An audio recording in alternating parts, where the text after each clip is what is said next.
Well, Chris Bowen has finally managed to push Labor's safeguard mechanism over the line, getting the green light from Greens leader Adam Bandt. The deal was sealed despite no commitment from Labor to stop new coal and gas projects, which Bandt spent weeks insisting was non-negotiable. Let's go live now to Sky News' James Morrow in Canberra. James, is Labor breaking a promise not to give in to the Greens on climate change policy here, or do you think Labor has got the upper hand given they didn't have to compromise on that ultimatum that the Greens had set for them? No, they absolutely have given in to the Greens here, Sharri. I mean, the Greens are clearly in the driver's seat. I know you just said that, it doesn't formally stop new coal and gas projects, but I'll tell you what, I've been speaking to people in the energy industry.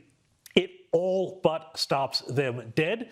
It puts billions of projects that were either in the planning stages or the feasibility stages absolutely on the line here. And it does so at a time when we need more gas, not less, to be our transition fuel. You remember 10 years ago, everybody was saying, oh, gas is going to be the transition fuel as we go through to the renewable economy. Well, the Greens are basically kamikaze when it comes to net zero, and Labor has strapped themselves to them on this, and it is going to wind up bringing absolutely to fruition the AEMO's predictions about energy shortages, price rises, and everything else, because they wanted to get this through rather than go back to the drawing board as with The Voice. Now, Anthony Albanese's $10 billion Housing Australia Future Fund is on track to be rejected by Senate crossbenchers. James, this would mark the federal government's first major legislative defeat. And of course, this is Albanese's election promise for more affordable housing. Are the Greens right to vote this policy down? Yeah, look, this is one of those weird cases where a broken clock can be right twice a day, and this is absolutely one of those things.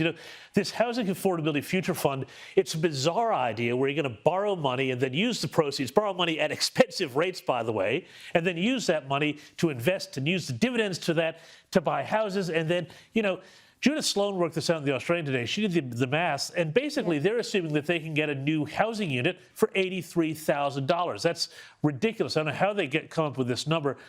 If you want more affordable housing, well, there's simple things you can do. I mean, you can just build more straight up, but you can also remove planning obstacles. You can work with the states. There's a million things you can do before you start doing this whole sort of weird jerry-rigged sort of operation to get the money to build the houses. It's just like what happened in New Zealand, where Jacinda Ardern promised, the same sort of thing and wound up with a couple of hundred at the end of her term.